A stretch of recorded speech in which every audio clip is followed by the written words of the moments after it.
ini memang ada keputusan yang kontroversial karena kalau kita baca diktum dari keputusan itu menyatakan bahwa syarat menjadi presiden yang calon presiden wakil presiden yang diatur dalam pasal 167 kalau nggak saya dari undang-undang pemilu itu dikatakan bahwa berusia minimal serendah-rendahnya 40 tahun dan pasal itu dinyatakan bertentangan dengan UUD 45 kecuali dimaknai pernah atau sedang menjabat dalam jabatan yang dipilih melalui pemilihan umum termasuk kepala daerah. Nah, ini sebenarnya putusan ini bukan putusan yang bulat dan disebutkan di situ ada 4 orang dissenting opinion, 2 orang concurrent dan kemudian 3 orang menyetujui diktum putusan. Tapi setelah kita pelajari dengan mendalam ternyata bahwa 2 orang itu, Ibu Emi dan Pak Puh itu bukan dissenting, pendapatnya itu adalah bukan concurrent, pendapatnya itu adalah dissenting. Jadi kalau pendapatnya itu dissenting sebenarnya ada 6 hakim tidak setuju dengan putusan ini dan hanya ada 3 hakim yang setuju.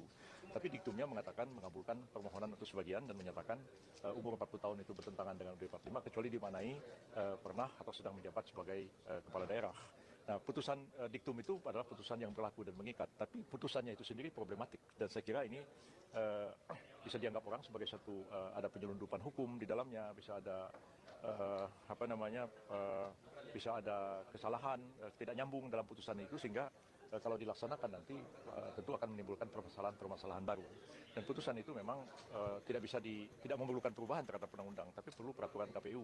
Dan KPU kalau menyusun peraturan itu harus konsultasi dengan DPR dan kita tahu DPR sekarang ini reses dan pendaftaran Pilpres akan dimulai tanggal 19, tinggal 2 hari lagi dari sekarang ini. Apakah KPU masih mungkin dapat mengubah aturan KPU? Jadi ini ada sejumlah masalah yang saya kira memang memerlukan pemecahan serius dari para penyelenggara negara dan kita mau lihat apakah putusan ini akan dimanfaatkan oleh setiap orang yang di bawah 40 tahun tapi sedang menjabat kepala daerah untuk maju sebagai calon presiden wakil presiden atau tidak.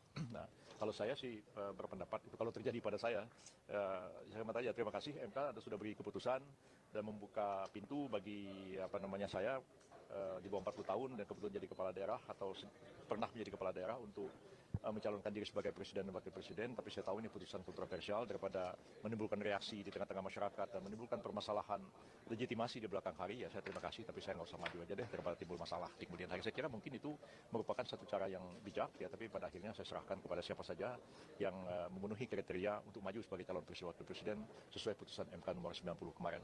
Oke.